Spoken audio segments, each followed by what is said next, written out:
Disney Vibes Podcast, talking insider tips, tricks, and pixie dust.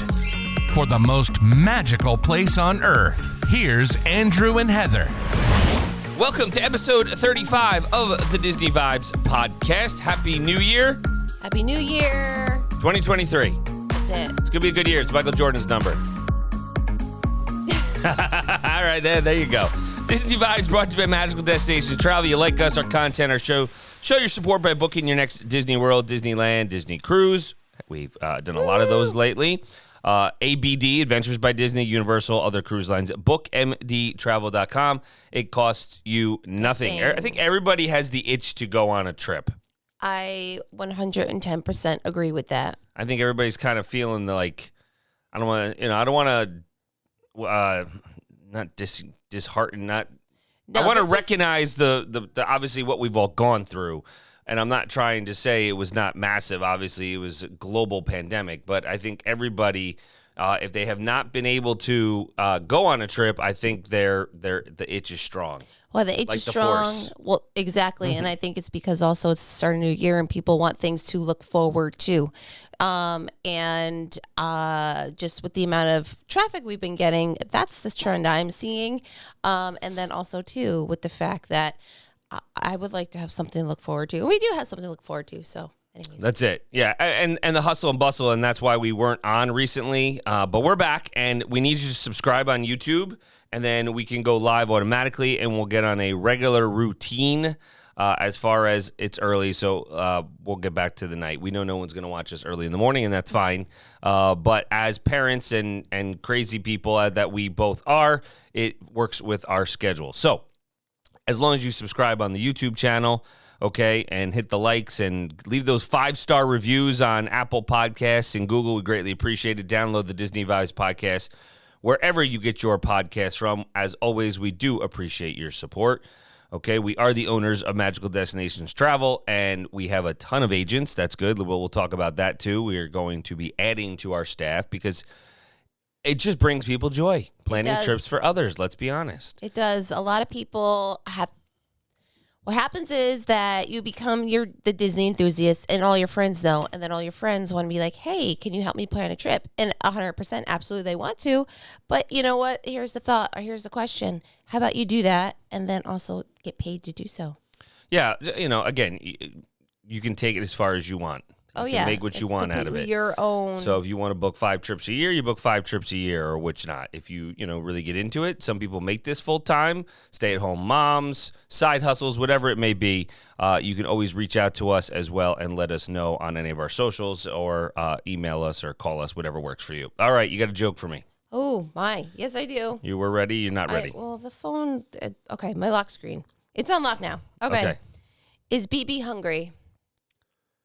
No, I'm going to be 3 in a row. I think it is now. Stop looking at my phone. I'm not looking him up. That's just, it's hilarious. It is not. He isn't hungry. BB ate. Yes, 3 in a row. 3 in a row. This is getting frustrating, friends. Well, all right, here you go. Would you rather have Mufasa? Hold on. Lion King? Yes. The bad guy. No, that's Scar. The father. Mufasa. Okay. Yes, not Simba. Mufasa. Okay. Remember Mufasa?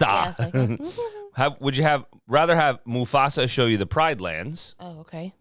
Or have Tinkerbell show you around Neverland? Oh, see, I stumped you. All right. I think I'm gonna go Mufasa. That's what I'm feeling this morning. Yeah. Tinkerbell was not very nice to Wendy when she was coming up through Neverland. She was a little stinker. So I'm gonna go with Mufasa and I'm gonna take in the sunset. Sunrise, sunset, all of them. Yep. Everywhere the sun touches is yours. Remember? Mufasa. Oh my God, no. That's the Stop. quote. Yeah. Okay. Anyway. I don't remember. Yeah. Remember you told Simba that. Anything the sun touches is your son. Very true. Okay. All right. So first things first, Disney. We had talked about this in regards to what they're going to do with Disney Dining Plan. Well, the good news is they brought something back. Something. The bad news is it is not Disney Dining Plan. It's similar. All right, let's be honest. It's similar. So there is a special offer, and it's going to be, well, they have a couple offers going on. Yes. All right. The first one is, let's talk before we go into the food one. You can have spring or summer, okay, at Disney Resort hotels. You can save up to 25% on stays most nights April 10th through July 10th, and save up to 20% on stays most nights March 1st through March 31st. There are exclusions with the resorts and the type of resorts and rooms, but you can, and I'm not going to go through that laundry list to save time, but if you want to know anything about that, please reach out to us. We have been modifying clients' packages because if you booked, let's say, just a standard package, last, fall, let's say, with us, we just apply it. Now, the only difference is, I'm going to just caution everybody, is the price may go up a little bit because in December, as we know, Disney ticket prices went up for entrance into the parks. So the prices go up based on the length of your ticket, the type of ticket, and how many days you are going to the parks. However, you now get that incentive, okay? It could be 25% off, the rooms. So that price wouldn't go up. The Disney dining card one, which we're going to talk about, that would go up, but you do get a certain allocation. It's like a gift card for food. Pretty much what it comes down to. So what they're calling that is the Disney dining promo card, and you can get up to $750 Disney dining promo card credit when you purchase a non-discounted 5-night, 4-day vacation package that includes a room at select. I'm looking at your fingers. Sorry. Well, no, Disney Deluxe Resort, Disney Deluxe Villa Resort, and theme park tickets. It also lower amounts at moderate and value resorts, per room. But it is valid for arrivals most nights, July 1st to July 10th. And then August 1st through September 14th. And then if you other summer dates or arrival dates, there is availability for the packages as well. I tried modifying a client who's staying at the Contemporary. There's like 3 or 4 of them. Yes. And it wasn't available because I think it was completely allocated already. I don't think they had any left. However, Caribbean Beach, no problem. Got you covered. They were getting that. And I think we did another one. If not, you have to contact her and confirm. Yep. But overall, it is a good deal. It's a deal. It's a deal. It's a deal. It's an enticement, okay? It's not free dining that you eat no matter what, right? But free dining, remember, depending upon the level of resort and the where you were staying, you could have multiple table services, multiple quick serve. You could have one of each. So this, you get a gift card. You can go eat table service, quick serve, mobile order, whatever you want. I actually think I may like this approach more than the allocation of X amount of snacks or blah, blah, blah, blah, quick serves, because I think I said this before that towards the end of the trip, at times, you could have, back in the day, accumulated so many snacks or something because you just weren't feeling it that day. And I remember, I think it was our family and our sister-in-law, their family. I think we had to buy like 12 snacks before we left, like on that last day. So we were buying, 2 ice creams and pretzels, and it was just like enough. So at least now you have just a gift card. Yeah. That I wonder if it would be on your Magic banner, or is that a physical card? I don't know yet. I think it's gonna be a physical card from the promotional stuff that the agents have heard, but I don't want to confirm or deny. So, but we're very interested to see when this time comes around how our guests will utilize it and think about, does it work? Does it not? So I don't know. Time will tell. We have to wait to April. So reach out to your agent, bookmdtravel.com, socials, whichever works, and then we can go from there. And again, when I say reach out to your agent, on bookmdtravel.com are all of our agents. So you can you can go to the bookmdtravel.com and you can look at our travel agents, and there's a photo as well as a little write-up on their areas of expertise. We have anything from people who have specialty in areas of disability, as well as food allergies, or people who have been to almost every single resort. So take a look. Yeah, and their contact info's on there? Yes. Perfect. Indeed. So you can reach out to Heather and I, or obviously to reach out to any of our magical agents. So Real quick, Heather, I'm skipping over a couple things, as you can see. Yeah. But I want to talk about Tron. Well, I'm getting excited, for Tron Light Cycle. So it's getting closer and closer, and those who are there every day at Magic Kingdom. For those who are unfamiliar, Tron Light Cycle Run is the new roller coaster under construction right by Space Mountain in Magic Kingdom's Tomorrowland at Walt Disney World, and basically the progress is coming. So we've been waiting and waiting and waiting for them to announce it, and we have not heard even a soft opening date. But you can see more and more that the canopy is done, right? And it's going to be a semi-enclosed steel motorbike roller coaster attraction. So the seats will be similar to Avatar Flight of Passage, right? When you're, that's a Banshee. Well, yeah, but same concept. Like you're flying. You're sitting on an individual light cycle versus the back of a Banshee, right? You lean forward, you grip a set of handlebars, and there's a pad behind the seat that comes down and secures you into place. So it's different than like a lap bar. It's not that kind. Right. So and it's based on the Tron film. So which I can't remember the last time we watched the Tron films. I've never watched it. Okay, so on the to-do list, right? Okay. Yep. But it looks pretty cool, and the hope. Okay, it's nestled right behind Space Mountain. The hope is, I was hoping by May, that it would be open. But we'll see. I think they're going to try to get that back because then the Walt Disney World Railroad would reopen, and you can see. So if you walk into Magic Kingdom and you go towards Tomorrowland, you will see all the construction. A lot of the walls have been coming down. So the hope is it's going to be open. I do believe it'll be open 2023. We don't know exactly when, but I would say it's going to be first half of the year, I'd say. That'd be my guess. So stay tuned for that. Anything to add, Heather? Yes. So when you said that Walt Disney World would be Railroad would be opened, it's opened. Oh, it reopened already? It reopened, yes. So that construction wall has come down. Yep, it reopened in December 23rd. I remember seeing it because everyone said it was a Christmas miracle. Yeah, it's been closed for the entire time. 4 years it's been closed. Yeah, so that'll be good to kind of, make sure you can get back on. Because remember, the railroad encompasses and circles around the entire park. We have yet to do that.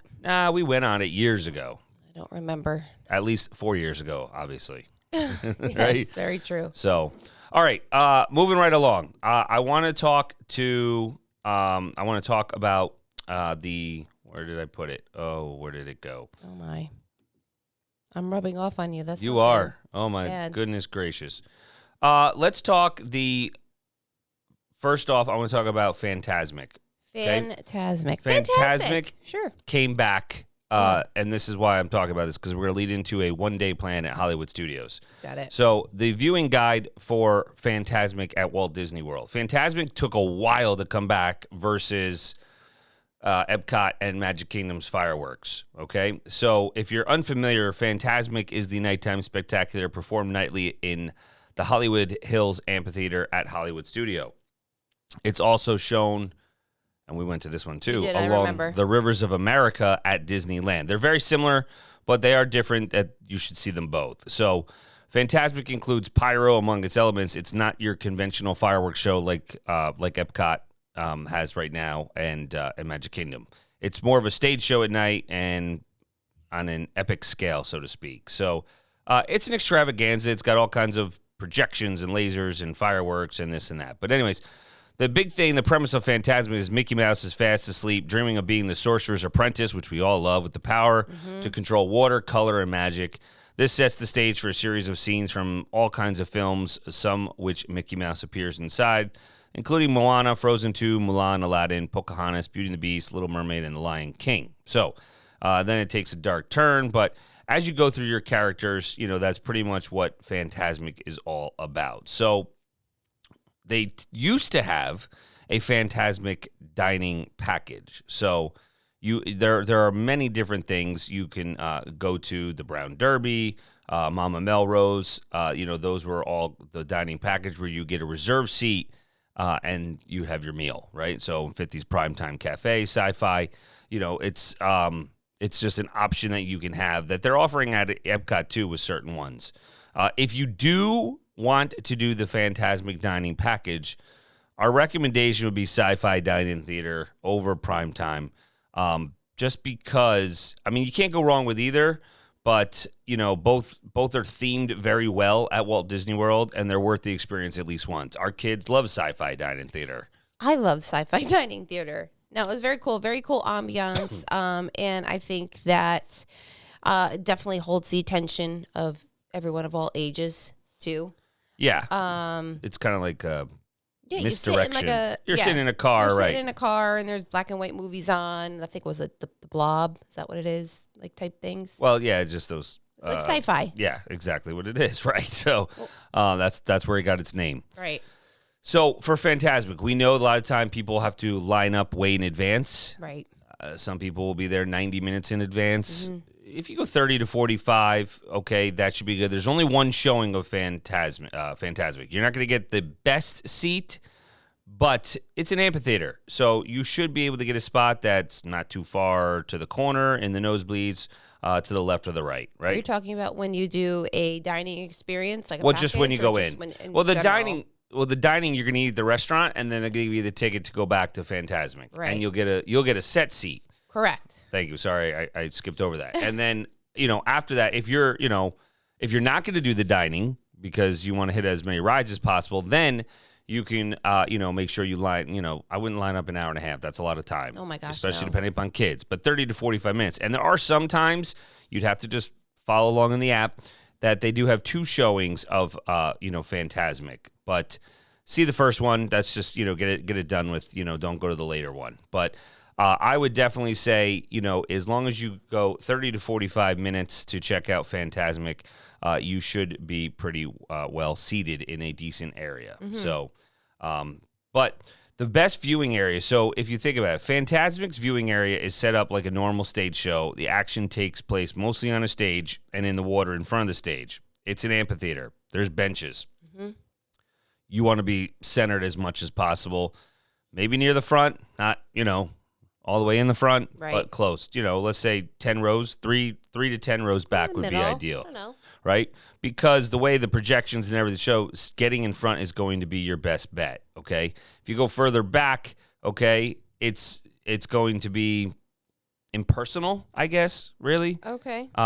Being closer doesn't just put you closer to the action, but it makes the show feel more immersive, so to speak. So I would say, that's kind of what I would do. You can't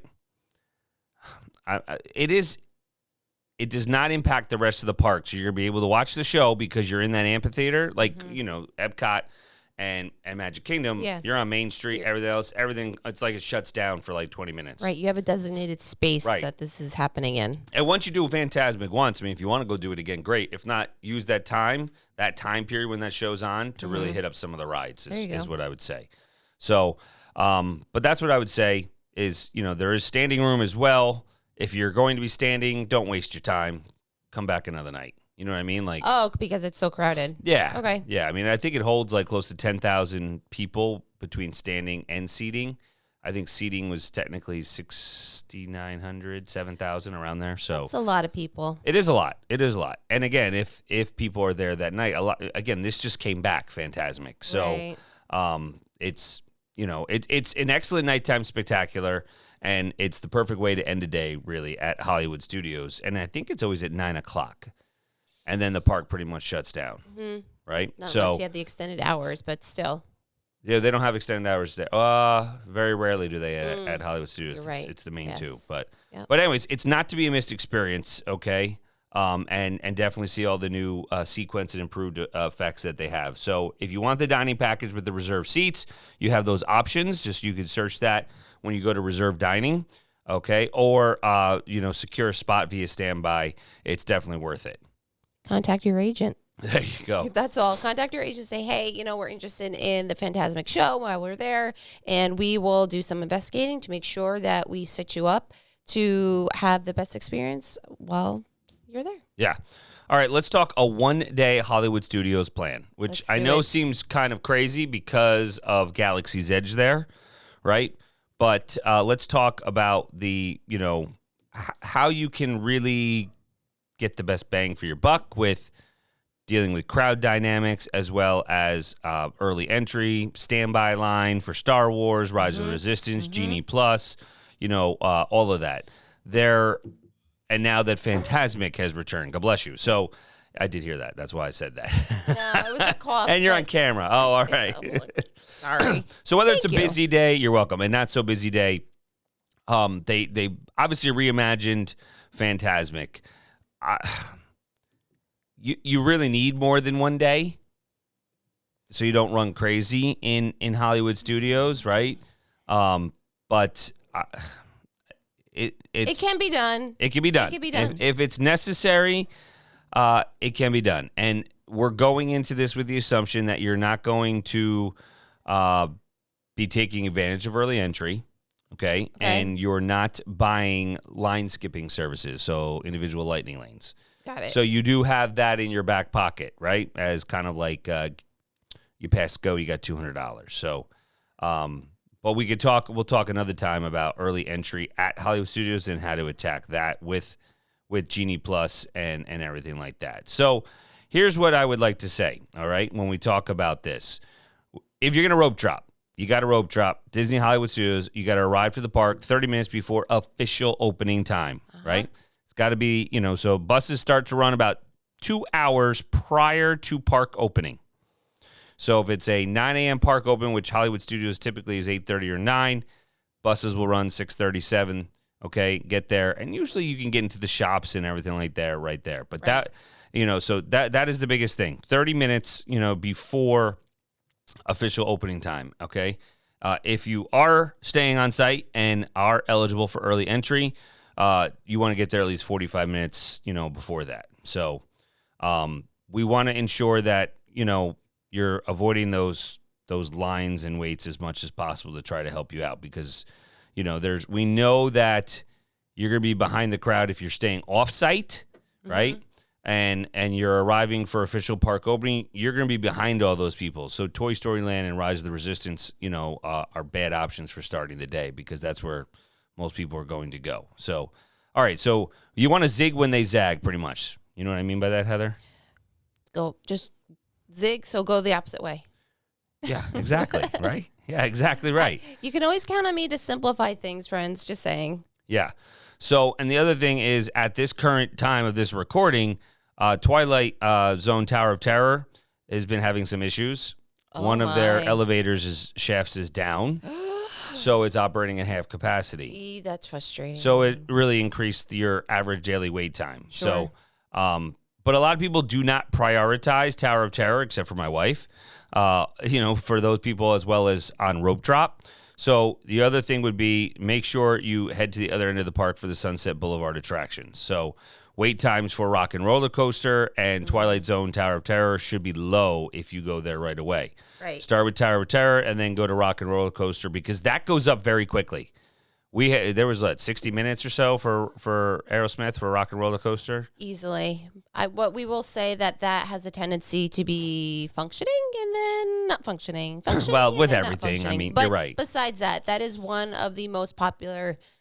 I mean, not the first thing. It's not the first, but this it's is the among, zigzag. Yeah. But it's among one of the more popular ones. Most people are going to go to Galaxy's Edge Yes. to Rise. Yes. Or they're going to go to a Slinky. Right. That's the zigzag. Yep, zig, and then you're zagging. Right? So we're just going completely a different way. Yep. Right? Because those kind of connect in the back. Yes. Right? So, with Galaxy's Edge to Toy Story Land. Story, yep. So if you go, you could, essentially get on Rock and Roller twice, maybe, before the crowd builds. I think you could do that for sure. And if not, it'll be like a under 20-minute wait. It may be posted 20 minutes. It could be 15. They always, kind of fluff it up a little bit, right? Yep. So I would bang out Sunset Boulevard, and then you're done. So all the other ones we know on Hollywood Dreams, it'll pretty much be busy by the time you get off those rides. Yes. So character meet and greets lag behind other attractions and having long wait times. So you can get ahead of the crowds by doing Red Carpet Dreams, Minnie and Mickey Mouse meet and greet. You can probably have a wait time of under 30 minutes when you arrive, right? If you want to see them. Mm-hmm. Snow Monster Med Meets, right? So you can do the Monsters, Inc., right? Prioritize Sully from Monsters, Inc. inside Walt Disney Presents. you can definitely see that. And then you can see Olaf right there on the side. It's Celebrity Spotlight. So, and typically Olaf is not that long either. Right. You know, we went and saw him, right? I think last time. So after that, you can go see a Star Wars Episode 1. So once you're done with the characters, bounce to the other side of the park, do Star Tours. The adventure continues, and see Star Wars Galaxy's Edge. Don't be afraid to slow down. Enjoy Batuu. What should you get? Frozen popcorn. No, the popcorn and then the wrap, but what? Ronto wrap. A Ronto wrap. Ronto yes. wrap is at Carging docking. What is it? Docking Bay. Docking station, docking bay, cargo. I forgot what it's called now. It's good. You can mobile order that. Yeah. Oh yeah. 100. Yeah, definitely. And it's a good snack, right? Yes. So you mobile it out, order and go. So, and then walk around and listen, if you're interacting with The characters that are Magic Band Plus, yes, you could do that adventure. And then if you like the people watch, yeah, you can do that as well, because those who are on the Galactic Star Cruiser may have arrived, and you may see what they're doing. So there may be a lot of people in cosplay at that point. So I would have an early lunch.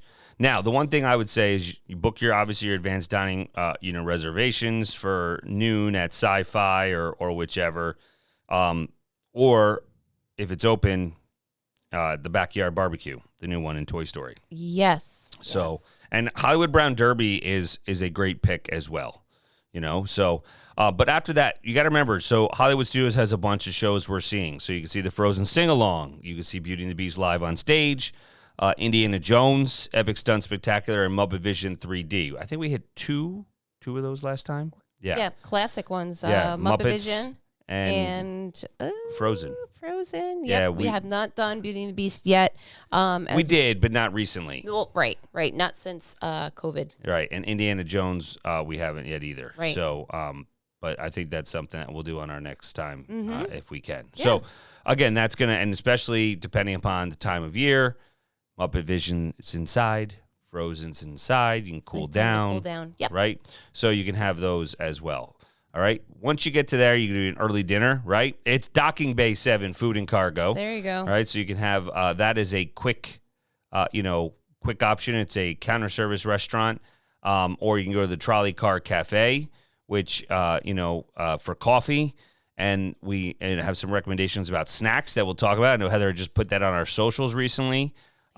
So another thing is it relies on doing dinner early because it's another zigzag, right? So we're trying to avoid the crowds in that regard, right? So when you're done with that, okay, the other thing you want to do is try to hit Mickey and Minnie's Runaway Railway in the late afternoon or early evening. It's going to die down. Because it's right there, that's what everybody kind of goes to. If they're not going to Star Wars or Toy Story, they go right into Mickey and Minnie. And you'll see the lines, they'll be far out, right, with all of the kiosks and the ropes.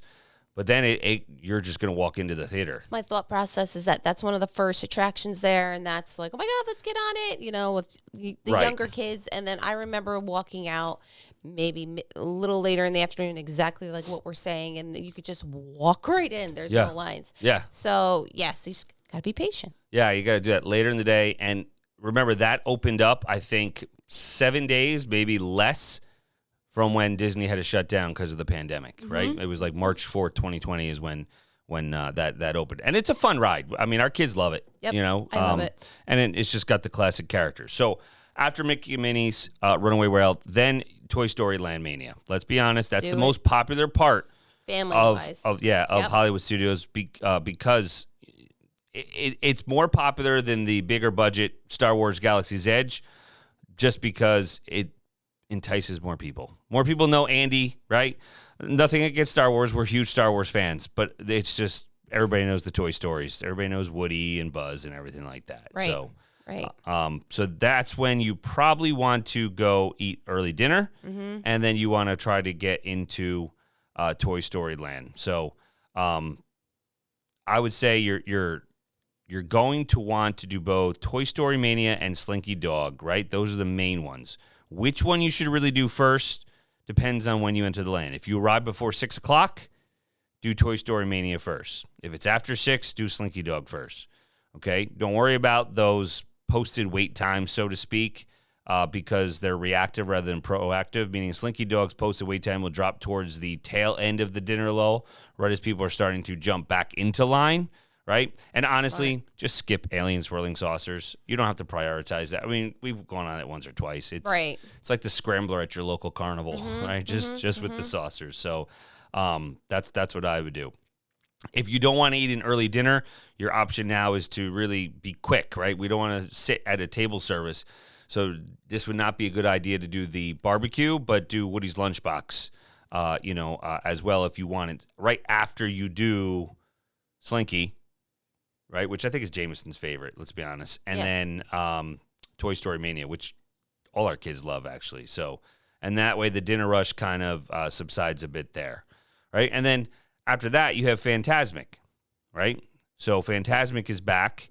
It could be, technically around that time, 9 o'clock is when you would be doing it. Now, what I would say is after the first show, if there's 2 shows of Fantasmic concludes, you want to backtrack to Batuu. You want to backtrack to Galaxy's Edge, spend the bulk of your time later in the day in Galaxy's Edge rather than the morning for a couple reasons. First, crowds are going to be actually worse in the morning, and they get progressively better as the day wears on. It's the shiny new toy, pretty much, right? Right. Second, Star Wars Land is just simply better as the day goes on. Lighting adds a lot to the mood. Like, it's awesome seeing the Millennium Falcon lit up at night, and Heather, you could post that picture we have of it at night and it just makes the experience more immersive.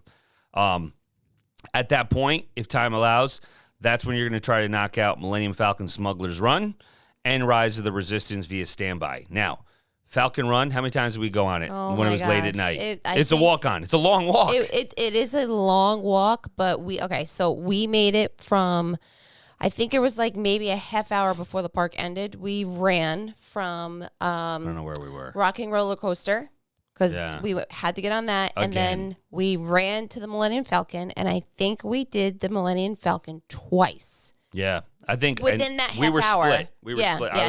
You were with the... I was with the little guy, so we did it 3 times, I think. Okay, so... Because you take a different role each time. Right, it's awesome. I laughed the entire time because it's just hysterical. No, it's a fun ride. So do that, right? Yep. And then, the other thing is you should be able to get on Rise via the standby line. Do them in that order and expect Rise of the Resistance to take less than an hour, even if the posted wait time for the standby line is 90 minutes or longer. The reason why is they're putting that there to discourage you from getting online to shut down the ride for the night.